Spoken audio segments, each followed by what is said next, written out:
time. Jesus told them, remove the stone. He didn't tell you to pray. Remove the stone that is covering him. Your work is to remove the stone. He didn't tell them, cast and bind the stone out. Pray the stone out. Poverty in Nigeria cannot be cast out. It cannot be declared out. It cannot be delivered out. Poverty in Nigeria is caused by stone holding the people in the grave of poverty. And those stones are in the presidency, in National Assembly, in government houses. The Lord is telling us, remove them. Stop praying about them, remove them. And how do you remove them? Remove them through election. When it's time for election, remove the ones that have not performed. And if you even make mistake and elect them, after 1 or 2 years, they are not performing. You can also remove them from peaceful protest. Occupy Aso Rock, occupy the National Assembly, occupy government houses until these stones that are holding people perpetually in poverty are removed. God is telling us, remove them.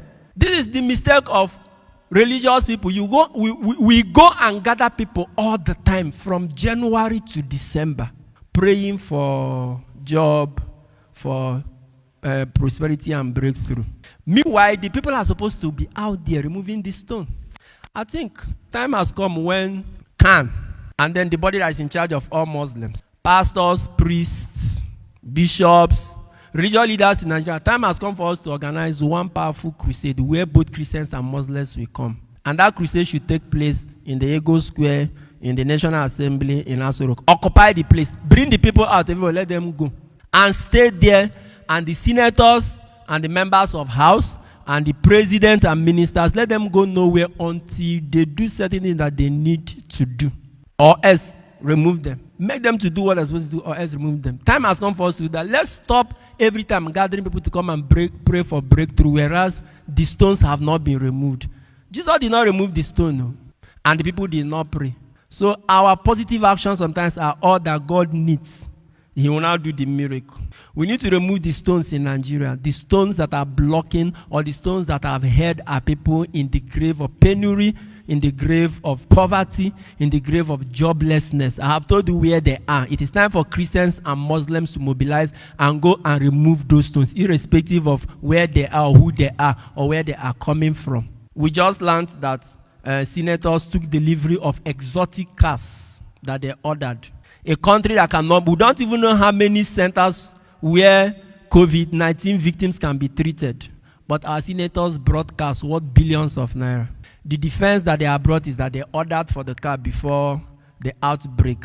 This virus broke out since last year. When they even budgeted money for that car, everybody was shouting. They still did not hear us. They went and ordered. Oh, I see them now. Money that would have been used to equip hospitals, our leaders are using it to buy expensive cars.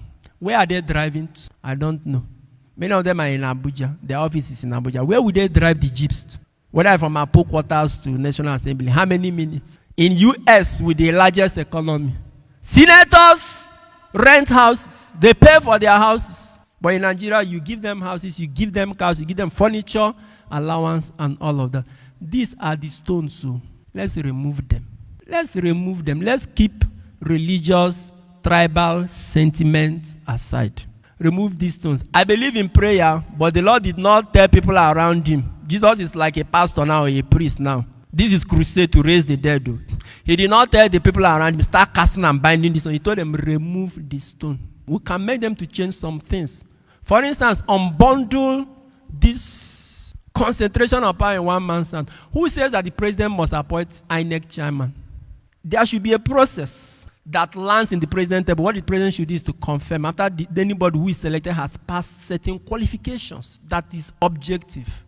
Who said that the president should keep appointing Inspector General of Police? Why can't we have commissioners of police in each state? When it is time to appoint Inspector General of Police, let the best commissioner, which means the commissioner with the least crime rate in his own state that has overseen, be appointed Inspector General of Police. Why did presidents in Nigeria have to wake up, appoint anybody they want? They can appoint anybody they want. And sometimes when they do it, they retire those who are putting many years. Why can't we see these things? These are things that Nigerians should take action. These are stones you can remove. Block down, shut down government this until they sign all those things into paper. But they don't need to debate in the house to do all that.